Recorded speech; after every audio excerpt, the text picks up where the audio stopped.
Hello friends, welcome back to my channel. কেমন আছেন সবাই? আশা করি ভালো আছেন।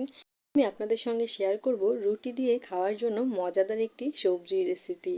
তো বন্ধুরা, এখানে আমি নিয়েছি আলু, গাজর, বেগুন, কুমড়ো আর টমেটো আর পরিমাণ মতো কাঁচামরিচ। তো বন্ধুরা, কড়াই চুলায় বসিয়ে দিয়েছি। তো কড়াই গরম হলে তার ভিতরে পরিমাণ মতো তেল দিয়ে দিলাম।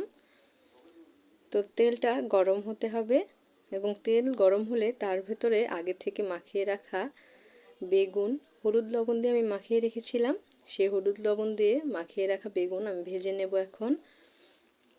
তো বন্ধুরা, সব সবজি আগে আমি বেগুনটা ভেজে উঠিয়ে রাখবো। তো বেগুনটা সুন্দর মতো লাল করে ভেজে নিতে হবে।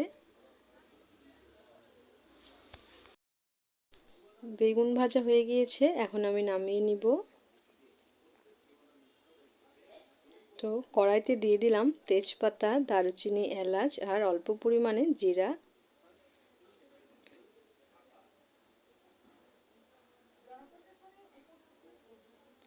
এখন আমি বাকি সব সবজিগুলো দিয়ে দিব।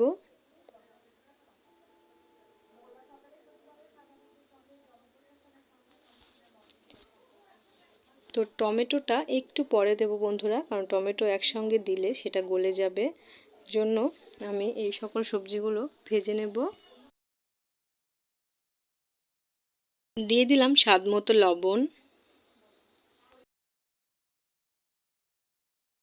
পরিমাণ মতো হলুদ দিয়ে দিলাম। তো অল্প পরিমাণে হলুদ দিতে হবে, যেহেতু সবজিও অল্প। তো হলুদ আর লবণ দিয়ে সবজিটা কিছুক্ষণ ভালোভাবে ভেজে নিতে হবে। অল্প পরিমাণে মরিচের গুঁড়া দিয়ে দিলাম বন্ধুরা। দিয়ে দিলাম ধনিয়া গুঁড়া।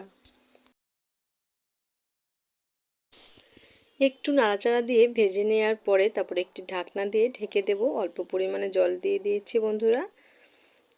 তো হয়ে গিয়েছে, এখন ঢাকনাটা উঠিয়ে নেব 5 মিনিট পরে। তো সবজিগুলো কিন্তু গলে গিয়েছে, সুন্দর মতো সিদ্ধ হয়ে গিয়েছে। নামানোর আগ দিয়ে আমি দিয়ে দিলাম 1 চামচ পরিমাণে ভাজা জিরা বাটা। তো আপনারা চাইলে বাটাবাটি নাও দিতে পারেন। তো আমি একটু স্মেল বেরোনোর জন্য এই জিরা বাটাটা দিয়েছি, যাতে ভালো লাগে খেতে। তো এই মুহূর্তে আমি ভেজে রাখা বেগুনগুলো দিয়ে দিব।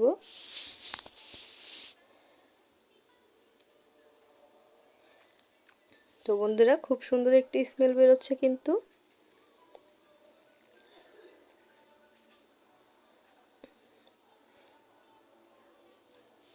এই মুহূর্তে আমি দিয়ে দিব 1 চামচ পরিমাণে চিনি আর দিয়ে দিব বেকিং পাউডার, গুলিয়ে একটু জুসি হওয়ার জন্য সবজিটা। তো সবজিটা হয়ে এসেছে, এখন আমি নামিয়ে গরম গরম পরিবেশন করব।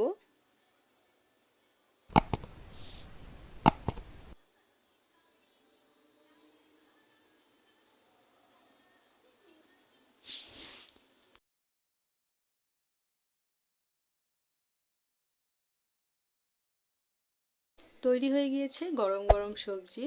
তো বন্ধুরা, এই সবজি কিন্তু রুটি দিয়ে খেতে খুবই ভালো লাগে। তো আজকে আমি এই সবজিটা রুটি দিয়ে খাবো। তো ভালো লাগলে অবশ্যই বাসায় ট্রাই করবেন। ভালো থাকবেন সবাই।